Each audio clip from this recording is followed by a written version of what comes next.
ಸ್ಯಾರಿನ ಈಸಿಯಾಗಿ ಹೇಗೆ ಎಮ್ಮಿಂಗ್ ಮಾಡೋದು ಅಂತ ನೋಡಿ. ಇವಾಗ ಈ ಎಮ್ಮಿಂಗ್ ಮಾಡುವಾಗ ಯಾವಾಗ್ಲೂ ಸೂಜಿನ ಈ ಥರ ತಗೋಬಾರ್ದು. ಅಡ್ಡ ಸೂಜಿನ ಯಾವಾಗಲೂ ನೋಡಿ ಈ ಥರ ಸ್ಟ್ರೈಟ್ ತಗೋಬಾರ್ದು. ನೀವು ಎಮ್ಮಿಂಗ್ ಮಾಡುವಾಗ ನೋಡಿ ಈ ಥರ ಕ್ರಾಸಾಗಿ ತಗೊಂಡು ಈ ಥರ ಹೊಲ್ಕೊಬೇಕಾಗುತ್ತೆ. ನೋಡಿ ಈ ಥರ ಹೊಲ್ಕೋಬೇಕು ಎಮ್ಮಿಂಗ್ ಮಾಡುವಾಗ. ಸ್ಯಾರಿ ಎಮ್ಮಿಂಗ್ ಮಾಡುವಾಗ ಏನು ಮಾಡಿ ಗೊತ್ತಾ, ಈಸಿಯಾಗಿ ನಿಮಗೆ ಹೊಲಿಬೇಕು ಎಮ್ಮಿಂಗು ಅಂದರೆ 2 ಸೈಡು ಸ್ಟಿಚ್ ಹಾಕೊಂಬಿಡಿ ಆಯಿತಾ. ಸ್ಟಿಚ್ ಮಾಡಿಬಿಟ್ಟು ಈ ಥರ ಎಮ್ಮಿಂಗ್ ಮಾಡಿಕೊಂಡು ಆ ಸ್ಟಿಚ್ನ ಬಿಚ್ಚಿಬಿಡಿ. ಆವಾಗ ನಿಮಗೆ ಈಸಿ ಆಗುತ್ತೆ ಮತ್ತು ಬೇಗನೂ ಆಗುತ್ತೆ. ನೋಡಿ ಈ ಥರ ಕೆಳಗಡೆ ಸ್ವಲ್ಪ ತಗೊಳ್ಳಿ, ಮೇಲ್ಗಡೆ ಈ ಥರ ಎಮ್ಮಿಂಗ್ ಮಾಡಿ ಈ ಥರ ಸ್ಟ್ರೈಟೇ ಹಾಕಬೇಕು ಆಯಿತಾ. ಮತ್ತು ಈ ಥರ ನೋಡಿ ಈ ಥರ ಹಿಡ್ಕೊಂಡು ಹಿಂಗೆ ಅಡ್ಡ ಹಾಕಿ ಹಿಂಗೆ ಹೇಳಿದ್ರೆ ನಮಗೆ ರಿಂಕಲ್ಸ್ ಬರುತ್ತೆ. ಯಾವುದೇ ಹೊಲಿವಾಗೂ ನೀವು ಈ ಥರ ಸ್ಟ್ರೈಟೇ ತೊಗೋಬೇಕಾಗುತ್ತೆ. ಮತ್ತು ಒಂದು 4 ಹಾಕಿ ಒಂದು ಗಂಟು ಹಾಕೊಂಬಿಡಿ. ನೋಡಿ ಇದೊಂದು ಗಂಟು ಹಾಕೊಂಬಿಡಿ.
ಸ್ಟಿಚ್ ಮಾಡ್ಕೊಂಡು ಮಾಡಿದ್ರೆ ಬೇಗ ಒಂದು 10 ನಿಮಿಷದಲ್ಲೇ ಮಾಡಿಬಿಡ್ಬೋದು, ಎಮ್ಮಿಂಗ್ ಮಾಡಿಬಿಡ್ಬೋದು. ಇಲ್ಲ ಅಂದರೆ ಆ ಕಡೆ ಈ ಕಡೆ ಜಾರ್ತಾ ಇರುತ್ತೆಲ್ಲ, ನೀಟಾಗಿ ಬರೋದಿಲ್ಲ. ಸ್ಟಿಚ್ ಮಾಡ್ಕೊಂಡು ಲೂಸ್ ಸ್ಟಿಚ್ ಮಾಡ್ಕೊಳ್ಳಿ 2, ಆಮೇಲೆ ಬಿಚ್ಕೊಂಡ್ಬಿಟ್ರೆ ಆಯಿತು.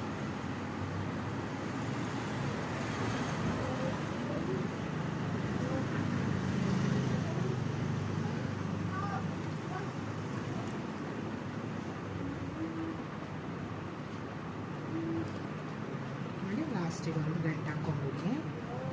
ಗಂಟು ಹಾಕ್ಕೊಂಡ್ಬಿಟ್ಟು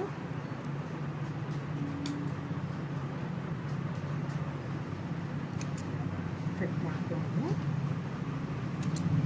ಈ ಕಡೆ ಹೊಲಿಗೆ ಇರುತ್ತೆ ಅಲ್ವಾ, ಈ ಹೊಲಿಗೆನ ಒಂಚೂರು ಬಿಚ್ಕೊಂಡ್ರೆ ಆಯಿತು.